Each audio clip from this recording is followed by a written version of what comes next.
নির্দিষ্ট গন্তব্যে পৌঁছাতে কেউ ভোর 5:30, আবার কেউ 6টা থেকে অপেক্ষায়।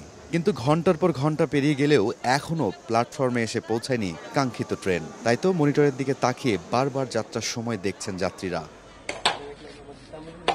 শুক্রবার সকালে গাজীপুরের ট্রেন দুর্ঘটনায় এখন পর্যন্ত লাইন থেকে বগি সরানোর কাজ শেষ করতে পারেনি কর্তৃপক্ষ।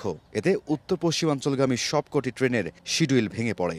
কাঙ্ক্ষিত ট্রেনের আশায় ঘন্টার পর ঘন্টা স্টেশনে অপেক্ষা আর ভ্যাপসা গরমে নাজেহালা অবস্থা যাত্রীদের। অনেক গরম, এই যে দেখছেন ঘেমে যাচ্ছি। আসলে আর কতক্ষণ লাগবে আসলে বুঝতে পারছি না। প্রচন্ড গরম, মানে ভোগান্তি হচ্ছে।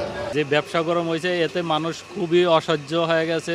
শনিবার ভোর 6টায় কমলাপুর রেলওয়ে স্টেশন থেকে রাজশাহীগামী ধূমকেতু এক্সপ্রেস ট্রেনটি ছেড়ে যাওয়ার কথা থাকলেও সকাল 9টা 15 মিনিটে প্ল্যাটফর্ম ছাড়ে। Burimari express, Kishoreganj express, Chilahati express, Cox's Bazar express সহ বেশ কয়েকটি ট্রেন 3 থেকে 4 ঘন্টা দেরিতে ছাড়ে। 1, 2, 3 ঢাকায় জমি জিতে নিন 100% ক্যাশব্যাক সহ 20 কোটি টাকার পুরস্কার। এখনো তো কোনো খবর হয়নি, আল্লাহ জানে কখন আসবে। 6টায় ছিল আর কি, কিন্তু 2 ঘন্টা লেট করছে আজকে।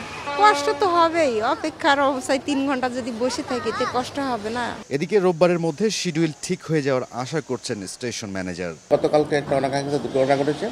সেই দুর্ঘটনার কারণে প্রেক্ষাপটে আপনার বিশেষ করে উত্তর পশ্চিমাঞ্চল অর্থাৎ জয়দেবপুর হয়ে যে সকল ট্রেন আপনার যাতায়াত করে সেই ট্রেনগুলো আমাদের কিছুটা বিলম্বিত করেছে।